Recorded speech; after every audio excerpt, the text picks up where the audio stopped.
Welcome back to the Third Wheel Podcast. I'm Caleb. I'm Shaps. We have a very, very special guest today. This is Zach from the I Like Birds podcast. Say hi, Zach. What's up, everybody? Author, comedian, podcaster, professional podcaster. Way bigger audience than us. So I'm really happy that you're here today. Hey, I'm grateful to be here, man. So he actually decided and agreed to meet a total stranger because we've only met once before. He actually didn't know that. So he just like, okay. Two total strangers, actually. Yeah. He's like, I'm going to go to this podcast in this dude's house and we're going to shoot today. So we're really grateful that you're here. So Yeah, absolutely, man. Thank So you for having me. Gracing us with your presence. I wanted to talk about you as a comedian. This would be the icebreaker, I suppose, was like, so how long have you been doing, you've been doing stand-up, right? Yeah. How long? I've been doing it since I would say my first stand-up performance was at my wedding when I gave a speech and it absolutely crushed. Please tell me during the vows. Dude, it was actually not during the vows. Vows were more sincere. Okay. I could have added some jokes for sure, but I knew I was going to have an opportunity to speak. And it was following my best man bombing, so I had to really step up. Oh, dude. And so I went up there and, man, I had a speech prepared that was just like really just fun and just lighthearted and just like brought like real current events into the speech, you know, and made some jokes about my father-in-law and me and like just the awkward moments and stuff like that. So I got that taste of what a big audience laughter feels like. And then from there, I was like, man, I'm signing up for the open mic in town and I'm running with this thing, you know? And so I did my first open mic set at Side Splitters Comedy Club in Tampa, Florida. And all my friends came out to see me. It was packed in there. It was in the main room of the show. And I did my material, and I thought it was going to go like so much better than it did. And it didn't go that well. It really didn't. I think because I really surprised the people that came as well as the rest of the audience because I'm like a very like, you know, chipper kind of person. But I was up there just doing what kind of comedy I liked at that time, which was very like crass and dark and just like I had like even like an abortion joke. Oh my like, I know it was like it was wild, dude. It was definitely before Christ, you know. Yeah. So but since then, so that was back in 2017 was the wedding, and then in 2018 I've been kind of really taking it seriously since then. So like, sorry, how many? Who are some of your like inspirations or like your favorite comedians at that time you mentioned? Right, which that is a great question because that's kind of why I was the way I was. It was like Louis C.K., Bill Burr. Nice. I love me some Eddie Murphy, Chris Rock, Chappelle, you know, so mostly the GOATs, you know, like I always saw greatness really early on. I felt like and captured it and held on to it to study the game. I've been so I love comedy as well, and actually one of my biggest inspirations for comedy was Andy Kaufman. Now I didn't know him obviously growing up or anything, but I did read his autobiography, and I watched the movie about him that was not so based on a story, but still just the ultimate like first troll comedian, I think, which kind of inspired like generations of like today. Like we owe so much to him, but like, yeah, I love it. Bill Burr, Dave Chappelle, like just stand-up guys, you know? Yeah, absolutely. How many times did it take for you to actually like get laughs and get good? I'm still working on it. Oh, whatever. There we go. That's the real answer. Right? Yeah, and that's the thing too. It's like it really depends, and I've learned this a lot recently, especially in the season that I'm in. That it's really about your audience, because if you're at a bar show now, me being like in the Christian comedy space, if I'm doing like family material, Christian material, church material there at a bar, it's not going to work. Yeah. You know, they're going to be like, yo, what is this? Bring back like, you know, the penis jokes, you know, essentially. Yeah. And that's what they're there for, essentially, you know. So if I'm over here just, you know, not giving that to the right audience, it's like it's not going to do well. But if I have like my audience there, it's like, man, there's nothing like it. So it took me probably 2 to 3 years to get like a really good like 15 minutes to be able to like have like, oh, this is my act. And then I felt like since, you know, obviously COVID threw a big wrench in my comedy career, but I feel like I switched it and pivoted to, you know, I'm more in the Christian ministry space with the podcast and with the Bible school. And now when I do comedy, it's very intentional. It's very like, let's bring people joy and let's like let people see that there's like Christ in you through your material, honor your family, honor God through that, and just bring laughter to them. So now I feel like I have it figured out. That's good. When I do get an opportunity to be on stage in front of like a good audience, but at the same time, like I still bomb if I go to an open mic at a bar. Yeah, no doubt. I always thought God would really love a good penis joke. It's like I made these. Look at him. I even made you circumcise him for years to be one with me. They're so hilarious. Well, I mean, I didn't argue with this dude in the comments, but he was like, "The Lord God does not make anything goofy." Like I made, I made a joke about You lived like with a dodo. Yeah, he don't know God then, because that's like the whole Bible is like loaded with humor. Yeah, like come on. Say, I just asked him, "Hey, can you explain farting then? Like, please." Yeah, easy, bro. Why does it make the sound? Huh? Yeah, it could have been silent, all of them, bro? And potential. I have small kids, bro, and that's how I know for sure God created like humans to be funny, and He has a sense of humor, because my kids do the most wild things on their own, you know, without ever like thinking about it. It's just a natural instinct to be funny and be silly. You know, it's part of, we're made in God's image, so therefore we have that same character, you know, of Him, the same character traits that's in Him, it's in us. You know, so if like that's one of the biggest things that we all share and we all connect over, you have to know that like when Jesus was, you know, walking this green earth, He was making jokes. Do you mind me asking, do you take your kids with you to the show at any point, or you take them to anything? Nah, Yeah, they don't even know about your second life. Obviously, bars you can. Definitely not. My oldest son Noah, when he's with us, we're co-parenting. So like he's with us in the summer, spring break, and winter break, and so I have taken him. I actually haven't taken him, now that I think about it. No, I haven't taken them either one. I let my kids come to a live audience show that I did with Pastor Troy, and that was like a podcast, even though it was super funny, but it wasn't stand up. So I would say no, I haven't taken them yet. I want to, but it's just the opportunity hasn't saw itself out yet, because they're the ones that are in my house all the time are 2 and 4. So, clarifying question, and then another question on top of that. Is this your main job, or is there something that you do kind of like during the day and then you do this for more fun, or is this like it? No, so I'm kind of entrepreneurial spirit. My main business that I do kind of throughout the week is a writing business. So I write speeches for people. I kind of took the gift of stand-up comedy and applied it to speech writing. Really? So I write like wedding speeches now, pretty much is my main bread and basket now. I work on the platform Fiverr, and I also have my own website called rippywrites.com. Check it out. And so I write speeches. I write professional speeches, TED Talks, eulogies, graduations. I've written Harvard Law speeches, which was incredible. Nice.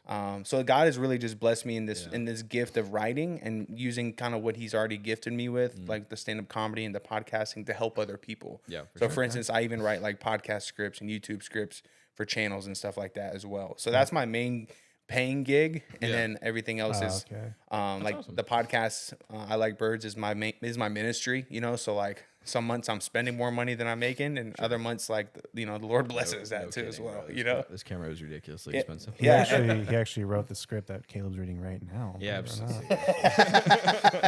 I really gave him some show notes, you know. I'm really floundering this one, but. So I Like Birds. I want to ask you about the title. Where was your inspiration there for that one? It's pretty honest. Yeah, no, it's a question I get all the time. Like people are very fascinated by it, which is really great, because it's great. I feel like for like branding and like marketing tactics of it, you know. But it was simple. It was like the Lord gave me like a vision of what He wanted me to like kind of pursue, which was straight up just telling people about Him. And I remember just the Holy Spirit like really hitting me and like confirming some things with me. And I was going outside every day during COVID while I was like thinking about this idea. And I was like, what do I call it? And I just kept looking around, and I saw all the birds flying while we were stuck in the house. They were free. And all those verses that popped up about like He will take care of the sparrows. If He'll take care of the sparrows, He'll take care of you. And then the Holy Spirit was in representation of a dove when it came down onto Jesus. So I just saw the birds, and I just kept saying like, I like birds. I like birds. That's way deeper than I actually thought it was. That's great. And then right then and there, when it clicked that was the name of it, I put it in my Twitter bio, and I just like left it there. Wow. Just said I like birds. And then like I think a day later, I was like, I like the Bible and I like words, so therefore I like birds. You know, like you put them both together. You know, and then then I just ran with it. And then ever since then, it's just been something that I feel like has been truly blessed by God. Yeah, absolutely. How about that? So I wanted to swap my first time bombing, which most of our audience should know already if they actually. Yeah, what's your first time bombing, dude? It was a real thing. So I took the opposite route. I said I don't want anybody I know there. So I think that was a mistake. No, I'm happy. That's how you get the honest reaction. You're right. Well, that and just you're not gonna have a good time. No.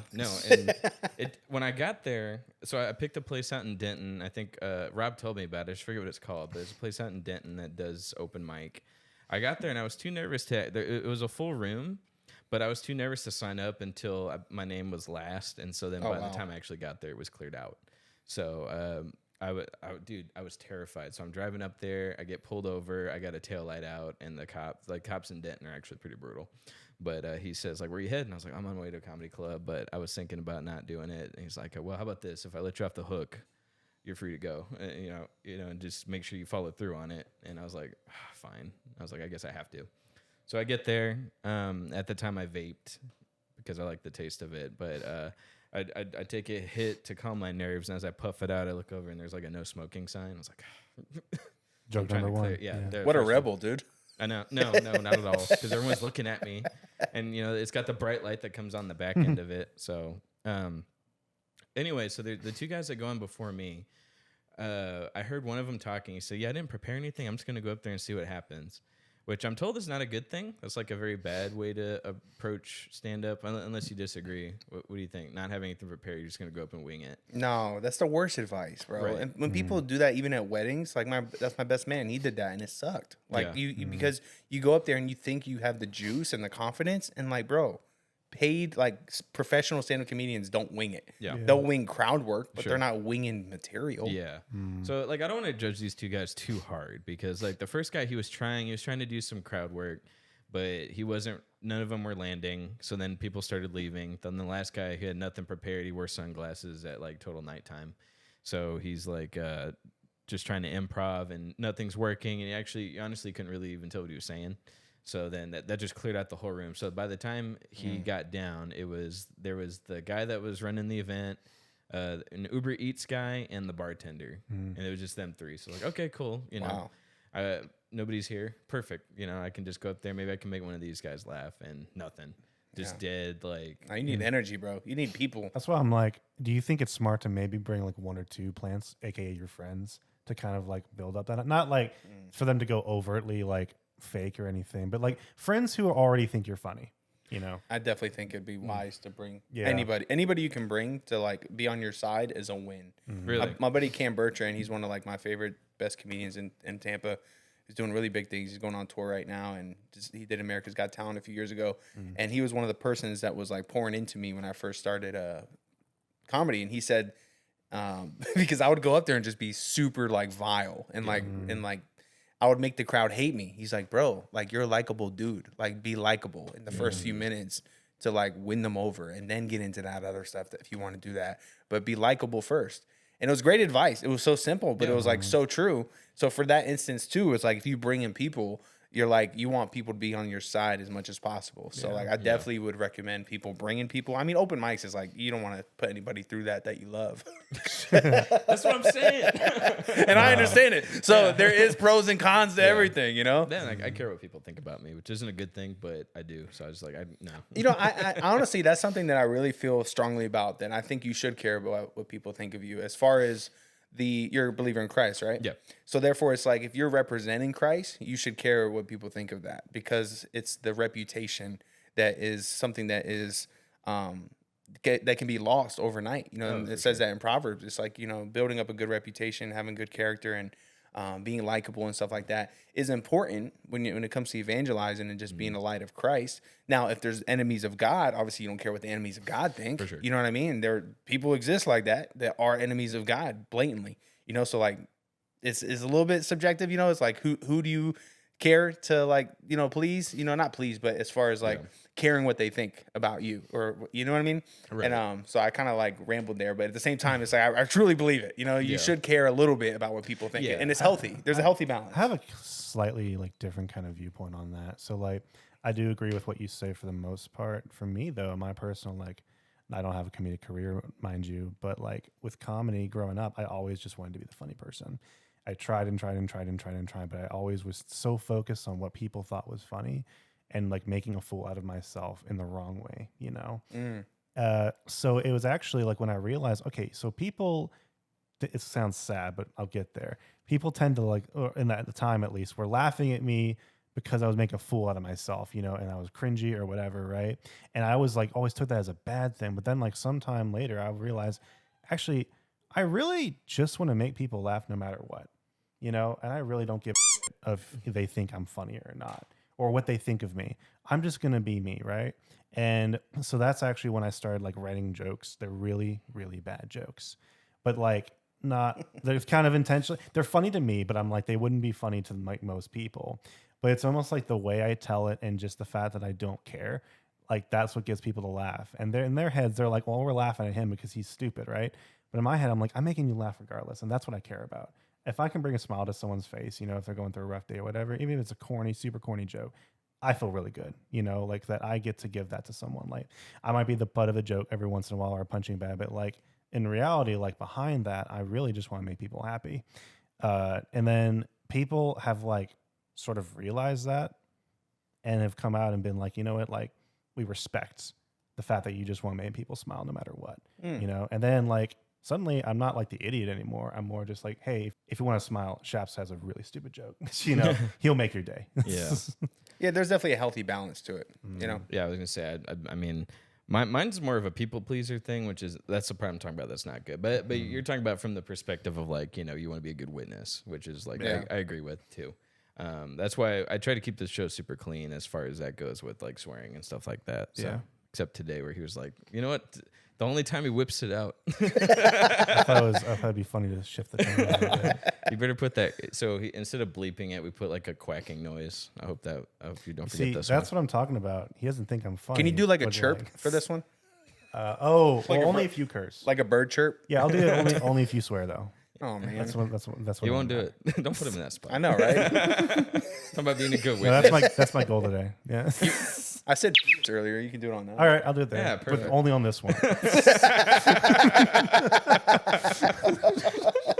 I said the scientific word. That's how Christian I was trying to be on that one. Genitals. All right. But there you go. But anyway. Yeah, so I guess we're talking about comedian stuff. I texted you this topic, and then we can kind of go from there. But where's the line then? So you started raunchy? Am I correct on that? Yeah. So where did you kind of decide like, hey, I need to actually kind of change how I approach my jokes? Well, I will say, man, I got an opportunity to perform at Backdoor Comedy Club, owned by Linda Stogner, and she is very big on clean comedy. Like you can't perform there unless you're clean. So I had to really work. It's in Dallas. I'm sorry. In Richardson. I got a question then. How many, like, is clean comedy like a bigger market than I thought? I think it is now, especially now that there's dry bar comedy, which is really big because they have a huge social media following. So if you get on there, you get like a special and stuff like that. So I think it's actually really growing as of late, especially now because there's such a market for everything. You know what I mean? There's a niche for everything, and I feel like it is growing substantially. And this was back in she still does it this way. But this was back in 2019 when I was really going hard. I was doing like 7 to 10 stages a week, like average. Really? Sometimes I would hit 12, like I was really grinding it out, chasing the dream. My wife was pregnant at the time. And then we had our baby and I was still going pretty hard.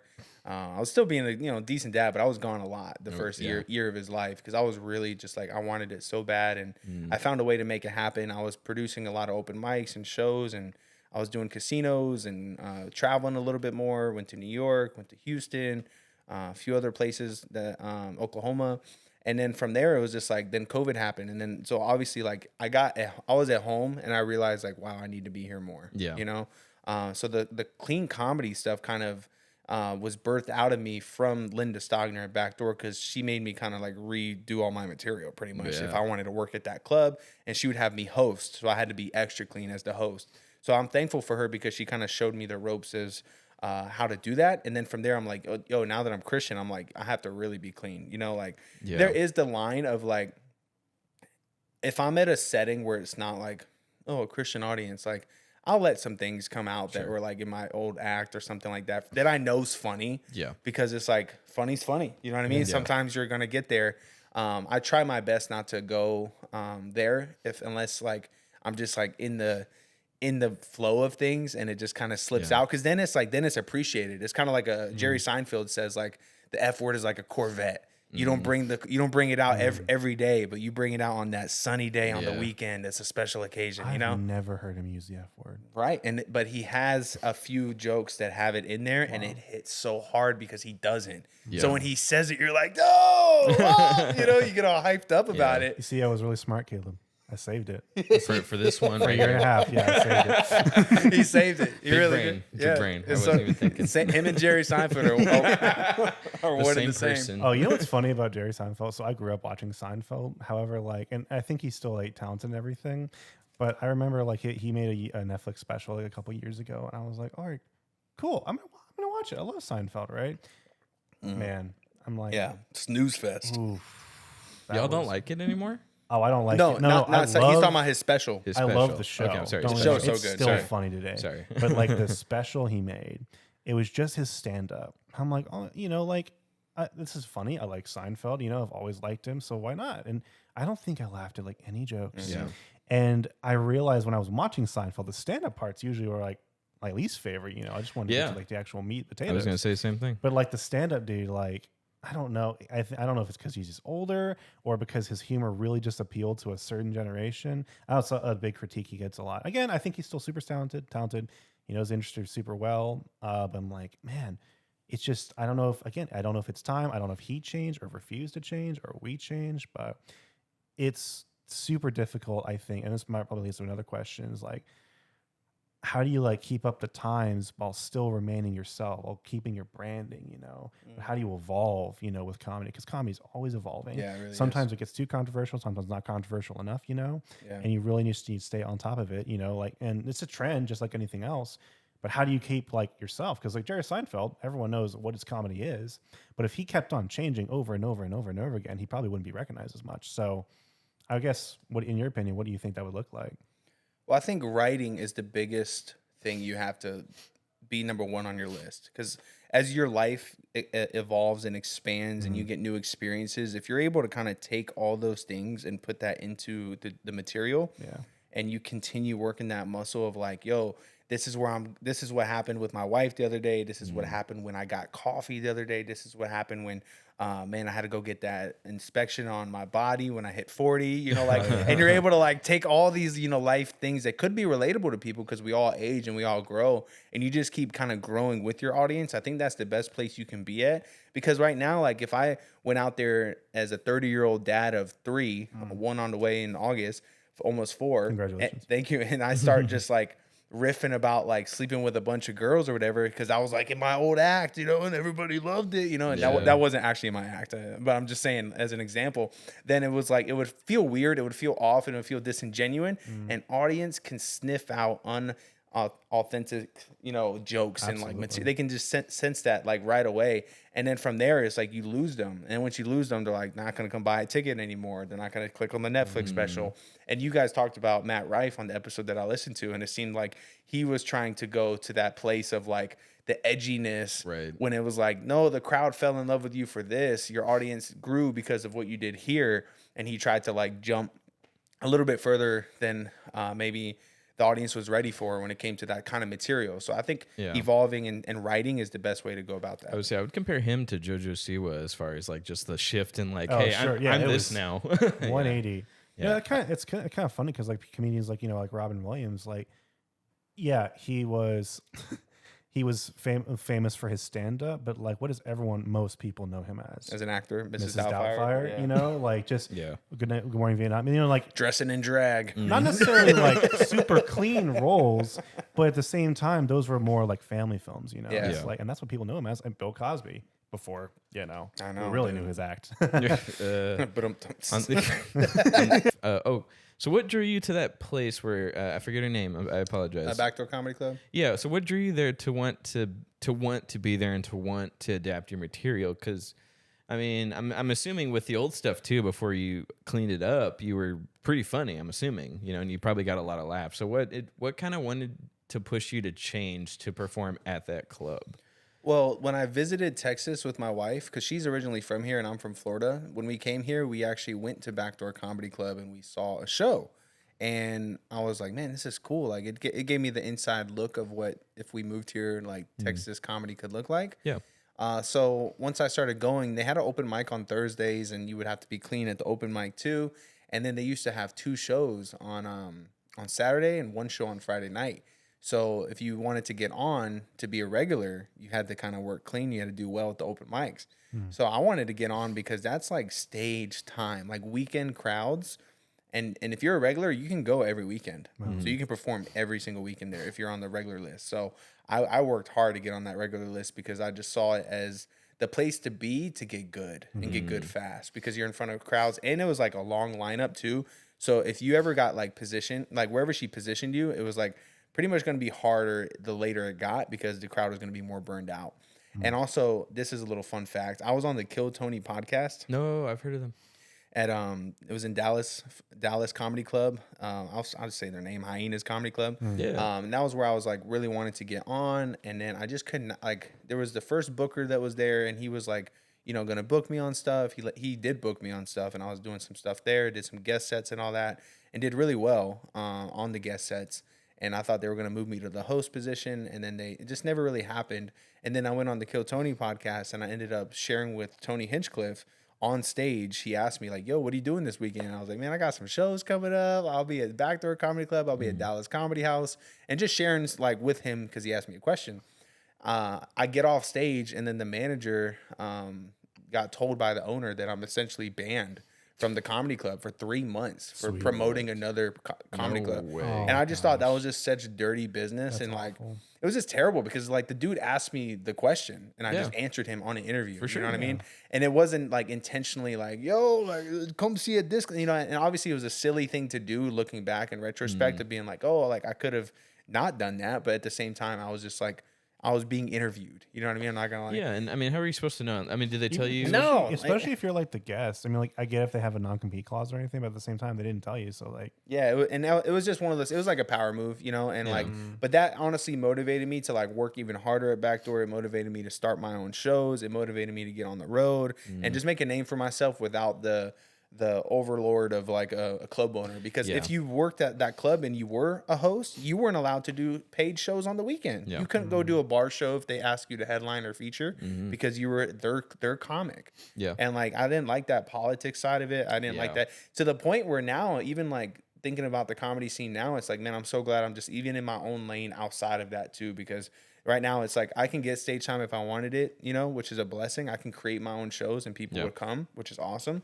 But at the same time, like, man, there's nothing like a weekend, just showing up and people are already there. Yeah. So and that was just something that was special about both Backdoor and Hyenas because people show up, Yeah. Okay. So that's what I love about podcasting. Is like for the most part, and it's just a hobby. We're our own boss in the sense. Like, yeah, we both have jobs that we do outside of this, and he says, "Hey, can we not talk about that, or can we not mention names on certain things?" Like, I can do that for the most part, but like, I'm not having to worry about really answering to anybody except for Daddy YouTube, which sometimes, bro, YouTube's kind of been mean to us, and we like have a tiny channel, Yeah. and I got strikes. I Yeah. got community strikes. Strikes. we only got one like. It was the Disney thing. That was the only time we only got like something little, but it wasn't even like permanent. well, we're getting strikes on our shorts now because I put music in them now, and I didn't do those. Yeah, but they don't tell you when you hit upload that hey this has copyrighted music. They wait till you upload it and it posts, and once it posts, they're like, hey, by the way, you got a copyright. Like,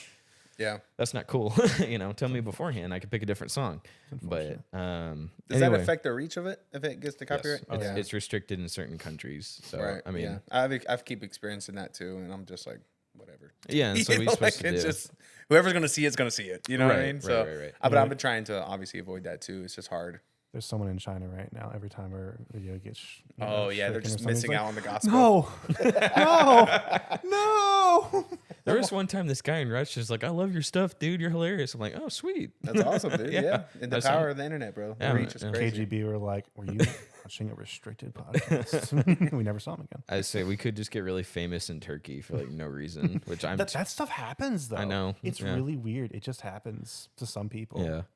You brought up something earlier when you're talking about like how you represent yourself. Are you ever worried about when you go back to your old material on stage? Are you ever worried about someone from your show who watches going like, "Oh no," and then kind of like hurting their feelings or offending them or something like that? Does it ever bug you, or has it happened? I don't really feel like my comedy's offensive to people. I have had, this was a kind of a funny story. At the beginning of the year, I booked a show at a church in Oklahoma. I have some friends out there that booked me to come speak at Sunday and give like a testimony at the church service. And then the following day, we did like an outreach, like clean comedy show for that was family friendly. And we labeled that as free hot cocoa. They came to the coffee shop and all that. And dude, 80 people showed up to like this little tiny spot in Ada, Oklahoma. No it was way. gangster, bro. I That's was awesome. like, I was mind blown about it because I was like, you know, just it's a Monday night, you know, in a small town, but that everybody went to it, you know. And unfortunately, though, this one family that was gonna come didn't come because they YouTubed my comedy, and I had all my old stuff on there. Oh. So I guess they watched clips from way back in the day, and it was not very like clean and Christian, you know. So they're like, this doesn't represent what the poster says. And I was like, I'm not doing any of those jokes. I swear that was before Christ, you We know. were expecting Tim Hawkins. Honestly, yeah. So I got that word, or I got that note from the venue, the coffee shop venue after, and he was just like, you know, it's just something for you to know, like if you're going to market yourself as this, maybe, you know, get, you know, taking some stuff down. And I was like, man, you know, it's hard because you're like, that's art and that's in the past and that's, Right. you know what I mean? Like, but I did take some of it down, and I left up one clip from like the Arlington Improv that I was like, it's a little on the line, but I put in parentheses before Christ. Nice. You know? Yeah. And I think that's like a great way to communicate to whoever clicks on it. Like, all right, like we can give some grace about that joke or that curse word Yeah. or whatever, you know? I mean, it's hard when people are like, yeah, you should go back and scrub all your old stuff. It's like, I know. you wouldn't be proud of it. And then I understand what you're saying when it's like, you know, it's a reminder too of where I was and how I Yes. evolved. Yeah. And that's it. I mean, That's how I saw it too. And I was like, dang, I wish they would see it through that lens, Right. but you can't please everybody. You know what I Right. mean? And that's like that audience that didn't come. They missed out on a great night because not only did I give comedy, I gave my testimony. And this one kid that was a teenager there ended up getting baptized like 2 weeks later. And he sent me a message that like that show like really impacted him. And I'm like, come on, dude. Yeah. Like, let's go. You could have been a part of that. But no, you want to stay away because you see a clip from 2018, you know? right. Yeah. And just some people just are so easy to offend like that, I guess. Or even if it's not offense, even if it's just like, hey, I don't want my kids, you know, I'm worried. You know, Which like, I respect that too. Sure. You know, so it's like Yeah. that's where you kind of like where do you draw the line? I'm not big enough yet to just be like, oh, screw them. You know what I mean? I gotta be like, all right, like I want them to come to the show too, and like, you know, get a shirt and a book and listen to the podcast and grow in their faith and all that. And have joy, you know. So I took some stuff down, but now I have like new stuff that I put up there from videos that I got from that show specifically, as well as some other shows and stuff. So I'm working on some cool things right now where I feel like comedy is going to become more and more in my life again as I grow the podcast. Because there's nothing like it, dude. You like I was telling you about the Cheers for 4 Years show I did with Rob Ross. Yeah. And bro, we incorporated comedy into it a lot, and bro, people were loving it. Like, Yeah. it was like people had so much joy after the show. They were so supportive too. Like people signed up for our Patreon. People bought shirts and books and asked me to sign it, took pictures. Like it was a whole thing, you know. And I feel like because we incorporated comedy into it, it had like people just feeling like replenished, and then they got a word, you know. Like it was just the best of both worlds coming to them in a show format, and it was beautiful. And I want to do it again, you know. Yeah. So I'm excited about it. Yeah. So you should have an anniversary every other week. Yeah, right. No, I don't know. Just maybe, you know, like have intentionality about like branding things as like Jesus and jokes going forward, you know, when it comes to like the live podcast. Like this is what you're going to expect. You're going to get a live podcast, but you're also going to get either stand up in the beginning or at the end to really just, you know, bring some good vibes to the show, or maybe before and at the end, you know, and kind of switch up the format. Cause you know, as a comedian, you know, it's like host, feature, headliner, but if you're doing a live podcast, you can kind of do it how you want, you know, you can have a host and then do some material and a guest set come out, and, you know, we can get creative with it. And that's why I love being a producer of my own shows. Yeah. See, and with YouTube, you just never know what's going to go viral too. So, I mean, we had a video go semi-viral that I had not. I was just complaining about Pizza Hut customer service. Oh, so that's actually like our first like Hit. controversy. Yeah. Tell me about it. What happened? People. I just complained because we shot a commercial, which is going to be edited here, hopefully like next month or something. He's really busy. So Commercial for what? Like your the show, podcast? yeah. Okay, cool. So we did a whole thing. We brought in extras. We set this up to look like a party scene. We did a whole thing. I had a script. Nice, dude. Yeah. So anyway, I wanted to feed everybody, so I called Pizza Hut a couple hours ahead of time. I was like, hey, in a couple hours, I told them the time. I'm gonna need this amount of pizza, and I need it ready at this time. They said, okay, cool, no problem. And when I told them, okay, 2 hours from now, I was like, oh, 2 hours, okay. And then so I guess he forgot mid-sentence, said, okay, so it'll be ready about 20, 30 minutes, bye. And he hung up. And so I was like, I didn't think much of it. I just said, hey, maybe they'll make it early and then just stick it in the warmer, and that's fine. Like, you know, it's not gonna be, you know, as fresh as I was hoping.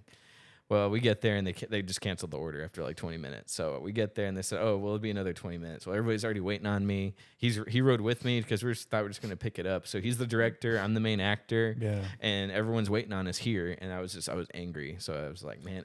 I was like, F Pizza Hut. But of course, I bleeped it out. Obviously, I'm not going to actually do it. But yeah, and what was so funny? This is dude. This is your chance to respond to the haters because we got over 10,000 views on this little short of him telling the story, and everyone was like, collectively, "You idiot!" Yeah, to me. And I'm like, here's the thing. I was telling him even like on the car drive, I was like, I don't really think like it's that big of a deal, whatever. And then like I went to work and a couple people who watch the show, they're like, man, I'm kind of like against Caleb on this one. I'm like, oh, dude, wow, this is happening. I need to eject right now. Bro, there's like 15 comments like, bro, where were you? Dude, you're the idiot here. You're the wrong one. Bro, Pizza Hut, was they supposed to wait on you? I was like, oh, I want your apology video. Yeah, right for real. now. Well, I don't want to buy a Pizza Hut hat to wear. Maybe you should make that a theme, like an ongoing bit where you just like get mad at people for doing like something that you don't want them to do, but it makes total sense. It's not a bit though. It's so real. Yeah. I was just telling the story. I got to see this, dude. You got to show me after. Yeah, I'll show you. 100%. And you be the judge. And it's not even that great of a clip. I thought. I was like, man, nobody cares about this. It's just relative, like a relative topic. That's the one thing people are going to share and be like, can you believe this guy? Like Moist Critical is going to look at it and he's like, I just saw the most saddest thing ever. Someone crying about their Pizza Hut. Yeah. Do you know what Joe Rogan's strategy is for his clips? Mm-mm. Patrick Bet David, do you know how it is too? PBD from the Value Entertainment Show? No.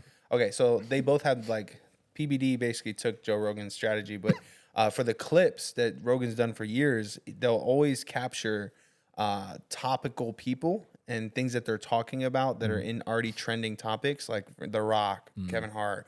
Did you see this happen? And then they'll take that and they'll do like a screen grab of it. And then so it's two people talking about something that most people already care about. Yeah. So therefore it expands the reach even more because it just gets more, it's already circulating in the news. So if you're talking about it, that's already kind of happening, So like they're very intentional about clipping that part of the show. Yeah. And it's like, obviously you don't have to talk about that all the time, but like, for instance, we were talking about comedy and Seinfeld earlier. You can easily like clip that part up and just be like, is Seinfeld funny anymore? And then boom. Yeah. And then boom, you have like content right there that people are already kind of talking about Seinfeld from the speech thing that he did recently, and obviously he's ongoing searchable topic. We had like a semi-hit video, podcast episode about The Rock, or like The Rock wasn't even like the whole thing, but like we spent so long talking about The Rock. Yeah. About how much he loves In-N-Out Burger. Did you know that? No, I didn't. Yeah. So he loves it so much, he says every year that he went for the first time. And he takes a picture of his food, and he's like, first time trying In-N-Out Burger. That's funny. And so I made the thumbnail. He's like holding an entire meal, and there's like a whole bunch of like discarded meals behind him. He's like, oh my gosh, my first time. Yeah. And then like someone points it out, and he just like deletes all the ones. Like, oh, my bad. Duh, Corey, I remember that. Yeah. Like, dude, like, why? Why do you lie about these things? Celebrities are so fun to make fun of. Yeah, I would say we've been having a field day since episode 1 with Alec Baldwin. I don't know if you followed that at all, but when he shot the person, yeah. I don't really follow it, but I know it. Well, anytime he says something about it, that's just something worth talking about. His hearing is going on right now, so it's like, topical. Definitely. I'll wait till it's done. I might watch it and be like, I watched a little bit of it. These are the best parts.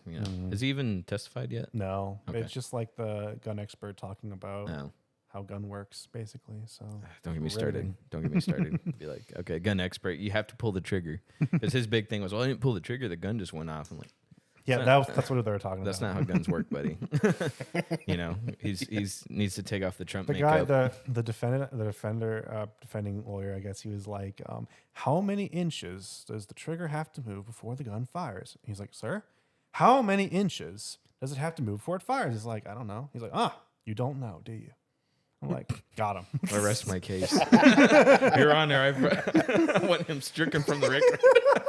Blur out everything. Yeah. So anyway, sorry. Celebrities are fun. I love it. I'm sorry. But, I know the thing about this world now, though, is like everybody's a celebrity or can be, and it makes it kind of like less significant, I think. But also, it's like people want it even more because they're like, oh, that person can do it, I can do it, and it just becomes this like vicious cycle of chasing fame and we had like a clip go, multiple clips go viral. Like, one The had, full, like 1 million, 500,000. Another one's about to hit 500,000, and like, multiple ones after that, like hundreds of thousands. And it's cool, but it's also like, it's not what you think it is. It's like, Sure. you think it's going to like change your life and change your podcast and move the needle substantially. And it moves the needle a little bit, but it's like, the real impact is the people like that know you, that listen, or that that find the show and then they love the show, and then they're like they always have good like things to say about it, and highly favored because of that, And so like I know you were talking about earlier, like I want to be famous, It's like at the same time, it's like I think we all like deep down want that. We want to be known, we want to have a legacy, and we want to just be known for something that we love and like to pursue it and be known as somebody that's great at what they do. Yeah. And I think that's part of where like the art comes in, the artist side of things and the creative side. You want to like give what you put your all into something to the world, and the world receive it well. Yeah. But at the same time, like once you got to like, you hear it all the time, but I've like kind of experienced it in this last year where I thought my entire life was going to change when that happened. And it didn't, like I still have a job, like I was telling you about, like I still have to create different opportunities to make money. It's like the podcast like is going well for us, and we have sponsor, we have Patreon members, we have people that support it, and which is amazing. But it's still like one of those things where it's like not changing my family's entire life until that moment. And it is possible for that to happen, but absolutely. It's like, and that's maybe the thing where people say it's like a 15 years overnight success story, a 20-year overnight success story, because you have big victories and small victories along the way, and eventually it does add up into something where you're like, all right, this is like what I do and who I am now. And then that by the time you get there, you don't even want that, that fame anymore. You just kind of want to be able to do what you do and do it well. And also in Bible, it talks about like the blessed man is the one who lives like a quiet life and works with his hands, So it's like, if that's like the word of God and that's the wisdom he gives us, like that should be the ultimate goal, is to get to the place where you can live like a quiet life, and you talk about like you like your privacy, like that sounds exactly like that's where you want to end up. That's basically what it is, definitely. You brought up social media. Like social media fame is a lot more fake than what you would think it would be, because like you said, like your life doesn't change, but the people that have that following or that audience, like outside of the cell phones and outside of the TikTok and stuff like that, like they're not as like, someone like the Beatles, where everyone knows them, they couldn't go anywhere without being surrounded by people. Of course. But social media people don't have that problem. So like I forget who it was, but there was an Instagram influencer who put up a booth at like one of those nerd cons, which we go to. I'm not trashing on them. We go to those. But she set up a booth. And nobody showed up because nobody knew who she was. You know what I mean? But she puts up the banner and the flyers and stuff, and like nobody, people, the millions of people that are following her social don't like spot her in the streets like, oh, that's her, I want a picture of it. Like she's not like famous like that. Yeah, but I suppose But social media makes you think you are, with all the followers and all that kind of stuff. But I think for some people in social media, like that's a very real thing. But those people usually have like tens of millions of subscribers, And a lot of people follow because they see one thing, and then they press the follow button, and they're like, forget about it. They forget about it, and then they're like, they don't like continue. They're not building a community a lot of times, And the people that succeed, like there's this chick just came to my mind named Ballerina Farmer. My wife follows her. She literally is like a mom of like 7 or 8 kids, lives on a farm, makes videos of her like milking a cow with her family, and competes in beauty pageants and used to be a dancer. But she's built like this great community where she ships like meat from the farm too. She sells products on. She does the whole thing. She's built something that is like brings people into her world, which is cool. And so I definitely feel like that is something that could happen on social media that can be, and even with the podcasting space, because you want to bring people in and bring them into your world. And like, if you write a book, you want them to buy it. If you make a shirt, you want them to support it. You bring people into your ecosystem, and you want to be able to build kind of like parallel economies, and even be able to be like, all right, we also have like, coffee grounds. We're able to like sell that to you. And like, if you want, I like birds to be in your house, like stuff like that is kind of something that we've been thinking about personally. Like, how do we build that further? And one of my favorite artists named Russ, he says this too, like, all these artists that have all these streams and all these followers can't sell tickets to their shows, and like they have to have all these other artists on the bill to be able to sell tickets. It's because those numbers don't reflect people's actual like love and interest for what you do. And so like he's really big and intentional about like the fans that he has, he like nourishes them and he builds them up and he includes them on his things. So he has like this voting platform where you can vote for the next song that comes out. You can vote for his set list when he's coming to the city and stuff like that. Yeah. So really cool aspects to bring people into what you're doing. And I feel like that's the move. Like, I think we kind of know what social media is and you can grow like a following and all that stuff.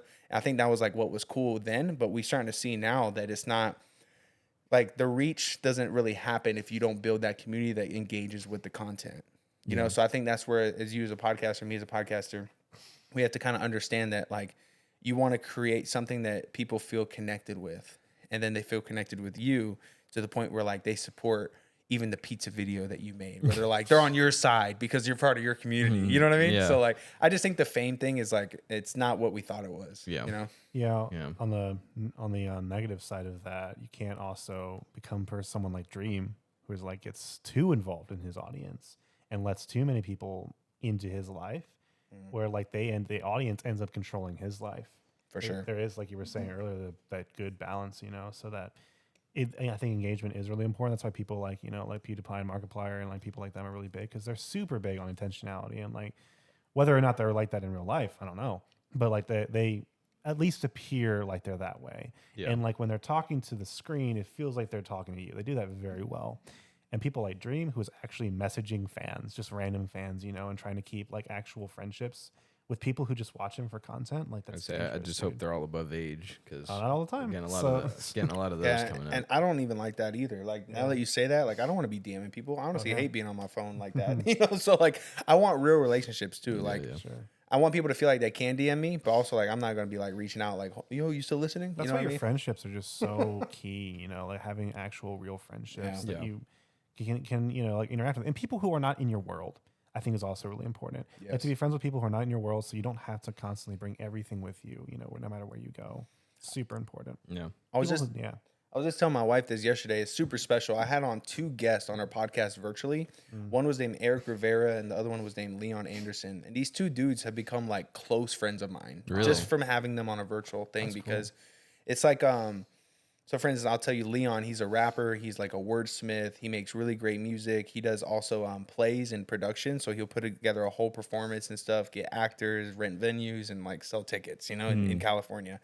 And it's awesome. And I was just seeing what he was doing on Instagram for like probably like months. And I was following him, and I would just comment and be like, yo, this is fire. Like, great track. You know, this one's dope. Like, yo, I love this. Yo, you really honor God in every song, you know, just showing love. And then eventually I just DM'd him, and then we just started talking. And then I invited him on the podcast. He came and did the podcast virtually. We connected really well, hit it off really well.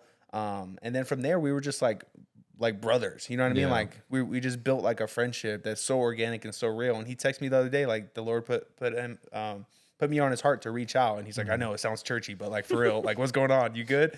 And then just gave me some wisdom about something I was like, you know, struggling with in life right now, or wrestling with God about.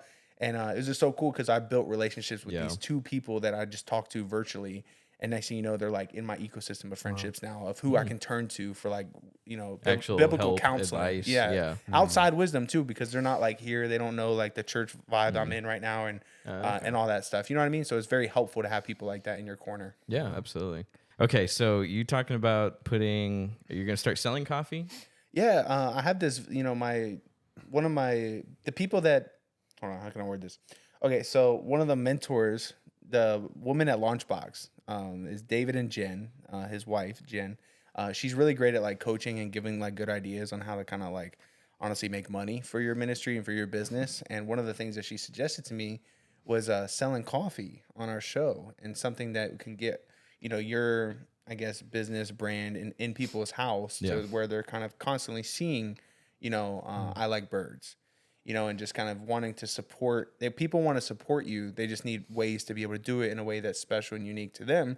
So some people might not be one to read, so they're not going to buy the book. They might be one to like already have bought a T-shirt, and then it's like, now what?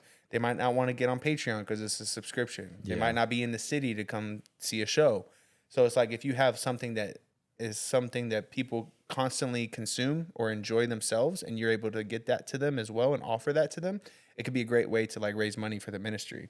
So I had this guest on named Bishop Alan DiDio, and he actually was doing this. He had coffee and he was selling it to people that watched the show. I think that guy, Stephen Graham from YouTube. You know what I'm talking about? The finance guy. Yeah. He has like, referenced him a couple times. yeah, the iced coffee hour. He has that. Absolutely. He started his own show based on like the coffee sell he was doing, and he wanted to promote the coffee more. So he started the coffee podcasting, and it was just so smart. And because people want to support you, like I said, they just don't know how. So if I want to create something where it's like super on brand, I want to call it I Like Beans. And then call it Rippey Roast, you know, like boom.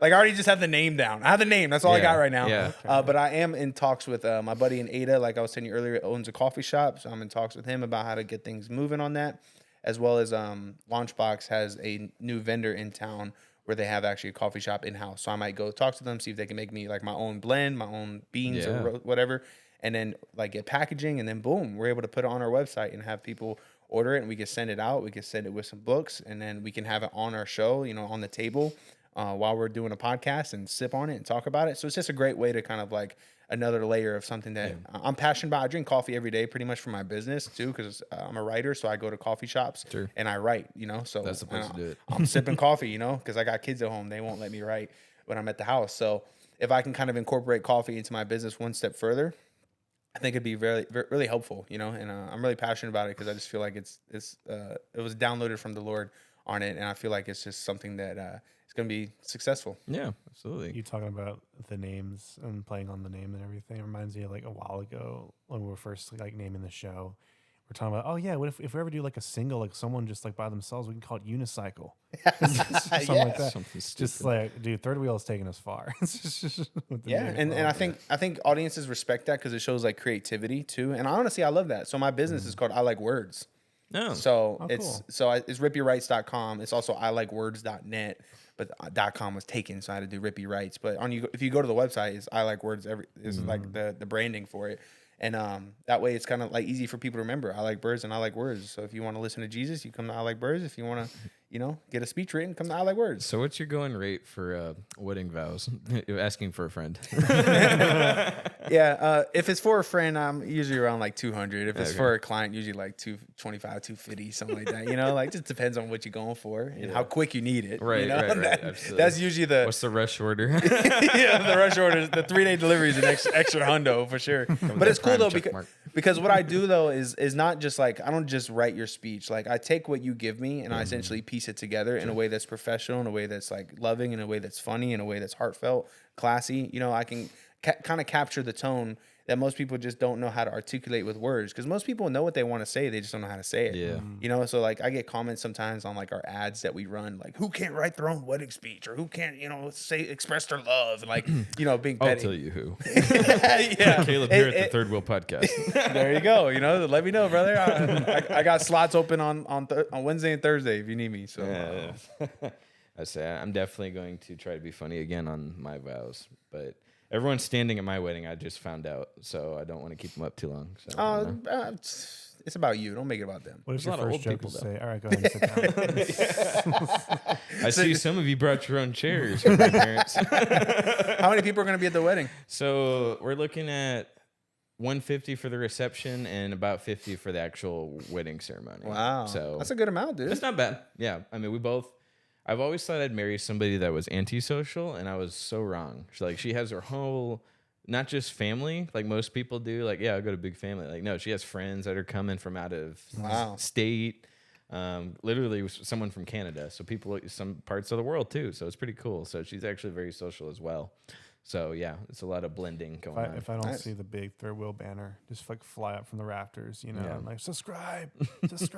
Everyone, I put in the vow, like everyone take out your phone, subscribe, look for that Scan the wheel. QR code. Thank you. Yeah. Thank you. So Zach, can you tell me about your book? That's a copy of it you brought? Yeah, dude. I actually brought it for you. It's called sweet. 21 Days in Africa. Here you go, man. Oh, thank you. Appreciate you having me on, Is bro. it signed? It is signed. I signed it for you. Oh, look at you. Oh, that's beautiful. Yeah, so he personalized it too. I did, man. like I was saying, you know, you're a really good guest. You took it seriously and you're playing off of us. So I really appreciate you hopping on and doing all this. So yeah, man. Tell me about it. 21 Days in Africa. Yeah, so I was my first ever mission trip. My wife, one of the big things I really loved about her when I was Facebook stalking her all those years ago. As you do. I know, right? She was at my church, she was all like moving around, hard to talk to, so I was like, all right, let me just, see what she's, let me see if she had a man, pretty much. That was my main search. And on my main search, I saw that she was in Africa a lot, and she was like loving on the kids, and the kids were loving on her, and just all smiles. And I was like, man, like what a good heart this girl has. Like I don't think I've met anybody like this before. And so it just really drew me into her. It really did. And I was like, man, that's special. And so I got married to her, and she actually was telling me all about the mission trips that she's been on. And her mother started a nonprofit there 12 years ago, maybe 13 years ago now, called the Subi Project. And it's a school, it's an orphanage, and they feed the kids twice a day. They provide education to over 200 kids. They give them the gospel. They give them education. And in that area, like that's rare. Like most kids don't have education. They like live in tribes. You know what I mean? They're like, in the village and stuff like that. So it's a beautiful thing that they're doing out there. And I was able to go in 2021, going into the 2022 New Year. And it was incredible, man. It was so cool. I was able to preach out there. They asked me to speak at both the church service as well as the New Year's Eve celebration. I just was fresh out of Bible college, fired up to evangelize and like go just reach some souls for Jesus on the other side of the world. And but man, and just I was like an eye-opening experience of how they lived there. They holes in their shirts, and they, one shoes look different than the other shoe, and like they take baths in like kiddie pools, and people are all over the streets selling fruit. There's cows walking around just like loose, you know what I mean? Like it was wild. And so it was just a crazy experience, but also just so life-changing, so life-giving. And so many cool stories happened there. From like my father-in-law's birthday happened. And keep in mind, my father-in-law is the one that kind of, supported all this financially, and as well as some of the other, donors, of course, but he took the bill, let's just say that, to start it up and everything. And on his birthday, they just showed him so much love, dude. We went and we like dropped some food off at a widow's house. We come back, dude, to like the compound, the gates open, and there's 250 kids lined up. Boom, each one holding a birthday card in their hand, and they're all singing, and there's trumpet players, like 4 trumpet players singing the happy birthday song. And it is just so much love and joy in the air. And then he comes in we're in the van, and he puts his head through the sunroof, and he's just like, hey, like this is so cool. And then the van takes him to like the classroom or whatever, like the biggest classroom that there was there.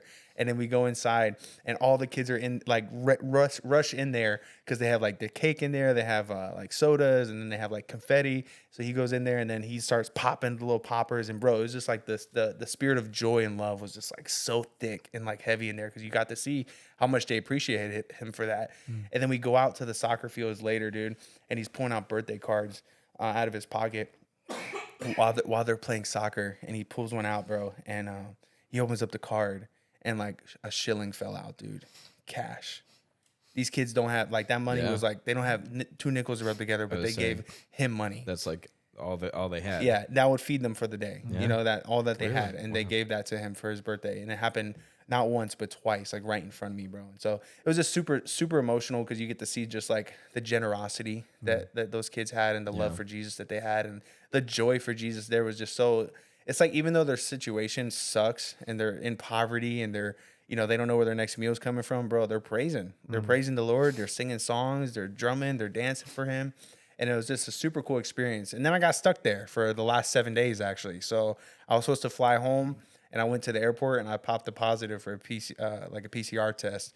So I had to wait an extra 7 days. So my father 7 plus yeah, right. So so it ended up detecting a no, it was the traveling days, So I included the travel days. So it was supposed to be 10, ended up being like 17 fully there, but with the traveling experiences there back and forth, 21 sounded a little better. This is a 21-day trip, right? Yeah. Ask my wife. She was 22 and a half. This doesn't really sell me copies. We workshopped it. That's what the Lord said it was. Storyboarding it. That's hilarious. Nobody's ever brought that up, too. It's funny that you did. Well, okay, release the director's cut. We need the extra day, the lost day. 21 days is how it felt. Yeah. The reality was 17. But no, 17 days there. It takes like 2 days to travel there Sure, from the States and stuff. So I included like airport journeys in there and stuff too, you know? So, Okay, Uber cool. drive, man. yeah, right. Yeah. That was life changing. Yeah. Bro, it was actually crazy, dude. The traveling was nuts. I flew first class home Wow. because there's no other tickets. So we had to get that one. So that was pretty cool. Especially, on a, 15-hour flight. We'll say, was that the last time you did it because it's so expensive? Yeah, last time I did it, but I mean, internationally in first class, bro, Yeah. it's so different. They didn't make you wear masks. It was crazy. They were making everybody wear masks, but you're in first class, you don't wear You masks. pay a little extra. You don't have to obey COVID rules. Yeah, Deal. dude, seriously. Bro. Dude, What am I even doing if the here? plane's going down, you don't even need the air oxygen mask. They don't need it. Now imagine like Epstein's level. You know what I mean? Oh. Like, Wait, Nah. is that in the book? When was that written? By golly, chapter 7. We got him. Flying like Epstein. How is he flying? no, dude. I actually say in the book I was the Fresh Prince of Entebbe. You know? Oh boy. Oh, geez. Because I was actually watching Fresh Prince on the first class. Like I felt like I made it, even though I didn't buy the ticket. You know what I mean? My mother-in-law bought it for me The because guy I was next to you watching Suits, like, what is this trash? Hey, let's anyone up here. He don't even have a mask. Yeah, dude, I ordered everything too. I was like, I took full advantage. I was like the kid at Home Alone. I was just like ordering everything on the menu. Like, let's get it. Come on. Yeah, for Might as real. well, man. I mean, Yes. when in Rome. Yeah, when in Rome. So it was great. It was a great experience, bro. The book is really funny too. Like I've had people just share how they can hear my voice like while reading it, as well as like they feel like when they're reading it, it's like I'm writing to a friend. And they really just love that because they connected well with the story. So it's a really great book, honestly. Like people have really just gravitated towards it and just like really felt like they were there. And that was kind of my goal. And even some people that read it, bro, they started sponsoring kids from Subi, which was like that was an really? ultimate goal because it's like Yeah. $38 a month and you can like feed the kid twice a day. You give them education and like you build a relationship That's with gotta them. be rewarding. Absolutely. Dude, it was so cool. Like Brooke, one of my friends, Brooke Chapa, she sponsors 2 kids. My friend Mikey and his wife sponsor a kid. Paula now sponsors a kid. I think there was another person I'm slipping off the top of my head right now, but multiple people started sponsoring kids from it, and I was like, Yeah. that's better than buying a book. You know what I mean? Absolutely, That's changing a life. Like substantially. So, I really hope that it leads like as we grow. I hope that book sells more and it's able to lead people to make that same decision in the future. I'd love it if this show sold 1 copy at least. Yes, That'd be one so copy. amazing. If you want, you can give me that link to that organization. I can put it in the. Yeah. It's the subiproject.com. I'll definitely text that to you as well, though. And then you can get the book on Amazon or my website, ilikebirdsministry.com. If you get it from my website, I sign it and I'll send it to you. How old's this picture? Don't worry about it, bro. Seeing I look slim, bro. I say no. You're actually like you're aging down in real life. Like you look way better, like younger Really? right now. Oh, Yeah. there you Thank go. you, bro. I mean, not dissing this picture. You're still a good looking dude, but like Really? I swear Okay. this was you're the son. Like this is your dad. He only Wow. took, he only took Come the on. picture 21 days ago. Yeah. Well, 22 if you ask the right people. We'll keep your secret. I like don't how worry. you're going up, dude. I appreciate it. Most people would go down, dude. He wasn't really there 21 days. He took a picture in front of a postcard. At the airport. Yeah. So No, ask Rob Ross the real reason. Like it was a PCR test, but ask him like what else happened at the airport that day. Only he knows because he edited the first copy. I'm gonna have to then. I'm gonna Yeah. call Yeah. him right after this. So you had to cut a bunch of stuff out. Like you can't say I that. had to cut one thing out because like if I became like pastor, it could probably Oh. come back and you can't do that. So Sure. Huh, all right. we'll leave that up to interpretation of what it was. Yeah. It was COVID related though. Next episode, responding to the allegations. Yeah, right. I coughed on the pilot. All right. I You admit it. understand we had a guest that was problematic to say the least. We have severed ties completely. Our next guest should be somebody who works at Pizza Hut. We just Dude, kinda I'll bury the find him. hatchet. I'll find the guy. I'll find your guy. You know where he's at. He's Yeah. like right up the street. Oh, it's so good. Yeah. So good. Yeah. Well, I think we should cut it there because I think you got a show to get to, and Yeah. it's absolutely. a good hour. He's flying out tonight. Yeah, he's flying. I'm out. flying to Africa tonight. Yeah. You got to beat 21. You can do that. I know, dude. What was I thinking? Just 3 weeks? Soft. So soft. Wuss. Can't say the other word. Yeah, It's right. a clean comedy channel here. Quack. All right. Well, Zach, it was great to have you on. I really appreciate you. Thanks absolutely, for. So he told me, he's like, I was expecting a studio, and he just walks up to this danky house. There's like Amazon packages everywhere, and it's like There's no address. You got to get an address. Yeah, you mean on the outside? Yeah. Yeah, I noticed that. And it skips. It goes from like 13 to 17. Like, where's 15? right. We'll talk about 15. Yeah. All right. Well, I appreciate you hopping on. Hey, it was absolutely, sketchy, but on the inside, it's what the inside. Bro, that we had a matters. good time, bro. We Yeah. had a good time. Yeah. I appreciate you having me on. Yeah. I'd say we'll get a studio one day. We'll get there. Oh yeah, Absolutely. one day. Just have to, schmooze the right people. I guess. That's right. I'm gonna start kissing someone's behind. But you should just get get a business that believes in you and just ask them to sponsor you. You'll be surprised who will say yes. Yeah. Oh, we've Get tried. Pizza Hut, dude. We've talked about Pizza Hut. We talked about Wendy's, dude, because we always go through that. We have a bit going where so essentially we always joke about like how we're in drive-throughs and they always ask us to pull forward, and like that's happened to us like on a very like common occasion, like over and over and over again. So we've all talked about, man, we should just like partner with these guys and sell T-shirts, like say please pull forward or something, like never know where it might go. Someone was kind. Oh, sorry. Go ahead. Please pull forward or pull out. Yo. We need to hire this guy to make the speech for us. As soon as you show your face, we'll do that. No. So we have this thing. The pact is essentially after like 1 million subscribers, I'll show my face. Yeah. I'll make a face Yeah. reveal. Like Dream. And then I'll leave. Yeah. Like Marshmallow? Absolutely. Yeah. So. Did Marshmallow do that? I don't think he did. EDM guy? He never showed his face? I mean, I remember Dream doing it more than Marshmallow. If that I don't know. You keep mentioning Dream. I don't know who this guy is. Oh, really? Oh. Well, Put me you on. should watch. unfortunately, we're out of time for today. Next episode. That's another episode, man. Yeah. Well, anyway, you can find Zach at the I Like Birds podcast, and he's also about to start selling coffee, so be sure to check those out. Also, buy some books. You save some kids in Africa. Absolutely. All right, guys. We'll see y'all next time. Thanks for joining us this week. I hope you enjoyed it, and I hope you enjoyed Zach. I certainly did. So we'll see y'all next time, guys. Yep. Cool. Have a good Thank you. night. Bye.